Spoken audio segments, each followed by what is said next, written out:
l'histoire d'un vieil homme qui jouait aux échecs mieux que personne. Et puisque personne sur cette terre ne pouvait l'égaler, le vieil homme, arrivé au soir de sa vie, dépensa toute sa fortune amassée au cours d'une existence bien remplie pour se faire construire un automate auquel il donna toute sa science et toute sa connaissance.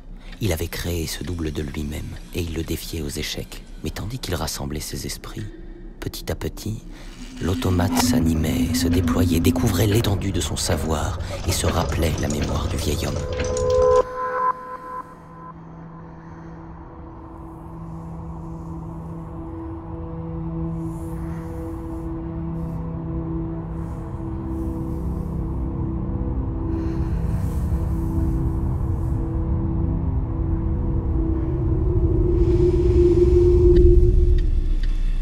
Ils restèrent ainsi figés pendant un jour ou une année. Et quand le vieil homme déplaça son cavalier pour la première fois de sa vie, il hésitait. Alors, l'automate qui connaissait toutes choses, qui le voyait tel qu'il était et tel qu'il avait été, joua exactement ce qu'il fallait jouer en un instant et plongea plus encore dans les souvenirs du vieil homme, jusqu'à ce temps presque oublié où il dirigeait la paroisse de Saint-Rémy. Pardonnez-moi mon père, car j'ai péché. Pauvre enfant, je ne vous crois pas. Je sais que ce n'est pas la vérité. Vous êtes pur. Ne croyez pas cela. Je n'ai pas toujours résisté à la tentation. J'ai connu deux hommes dans ma vie. Un militaire et un écrivain. Ils se connaissaient depuis très longtemps. Ils ont grandi ensemble. C'était comme deux frères. Le militaire était mon mari. C'était un homme rude et bon. Il m'a toujours traité avec beaucoup d'égards, et je le respectais infiniment pour ça. Il a voyagé toute sa vie à travers le monde, mais quand il est rentré de son dernier séjour en Orient, je ne sais pas ce qu'il a vécu là-bas, mon père, mais il était devenu terne et atrabilaire. Il y a des choses qu'il ne faisait plus. Comme l'écrivain passait dans notre ville, il est venu nous rendre visite. On m'a raconté une histoire dernièrement qui pourrait vous intéresser et devrait étancher votre soif de connaissances du pittoresque local. Vous aussi, madame, car cette histoire parle d'amour, et je sais que vous n'y êtes pas insensible. Il y a quelque temps, une bergère et un berger vivaient dans une petite maison, pas très loin d'ici, dans le bas du Quercy. Ils s'aimaient passionnément. Ils étaient beaux, et toute la contrée enviait ces amants vertueux. Mais un soir, la bergère n'est pas rentrée. Aussi le berger, fou d'inquiétude, arpenta toute la nuit la région à la recherche de sa bien-aimée. Il fouilla chaque bosquet, souleva chaque pierre. Et au petit matin, harassé, à bout de force, il la retrouva qui rentrait à la maison. La fin était heureuse. J'ai voulu servir le thé, mais mon mari a demandé ce qu'avait fait le berger. Et qu'est-ce qu'il fit? Il a dû être si heureux, ce pauvre berger. Il la tua. D'une flèche dans la poitrine avant qu'elle ne prononçât un mot.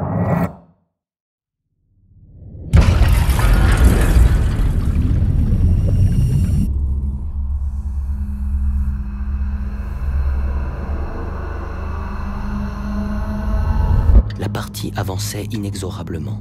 Le vieil homme déployait toute l'étendue de son talent et dépensait plus de science et de calcul qu'on en a mis à bâtir des empires. Mais chaque fois, la réponse de l'automate était immédiate. Et chaque fois, elle était implacable. Chaque fois, il fallait tout reconstruire, tout recommencer, jusqu'à ce jour où la première feuille de l'automne tomba. L'écrivain n'a pas poursuivi son histoire. À cet instant, il s'est levé et m'a dit que je devais trouver moi-même la raison de ce geste insensé. Cette histoire mérite qu'on s'y attarde un petit peu, mais il faudrait du temps pour cela. Malheureusement, je dois partir précipitamment. Une autre femme m'attend. Aussi, je vous invite à trouver vous-même la raison de ce geste insensé. Chers amis.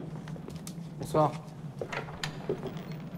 Vous savez, quand Jésus est parti, il leur a dit à tous, « Du lieu où je vais, vous connaissez le chemin. » Mais Thomas lui dit, « Seigneur, nous ne savons pas où tu vas. Comment saurions-nous le chemin ?» Alors Jésus a répondu, « Voilà si longtemps que je suis avec vous et tu ne me connais pas, Thomas. Je suis le chemin, la vérité et la vie. Heureux ceux qui n'ont pas vu et qui ont cru. » J'ai revu l'écrivain quelques années plus tard. Son visage avait changé, son allure aussi. Il était triste et très pauvre. Je l'ai hébergé un moment, et puis un jour il a disparu. Nous n'avons jamais reparlé de cette histoire.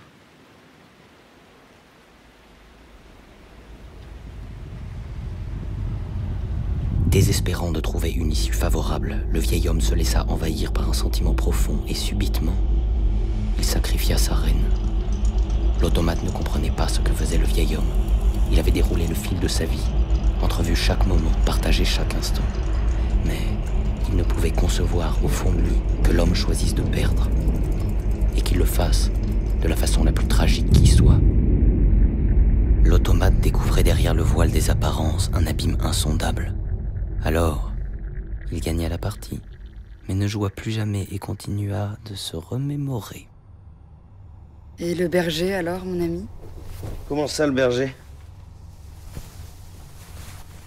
Pourquoi a-t-il fait ça, selon vous? Cet homme était amoureux. Madame, il était amoureux. Comme moi. Comme moi, je suis amoureux de vous, je vous aime. Et c'est pour épargner leur amour qu'il l'a tué. Pour de justifier, d'expliquer son absence. Et par là d'entacher son amour. Car il le plaçait au-dessus de tout.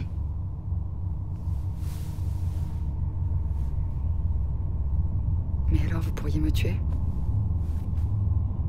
Non, je vous aime pas assez.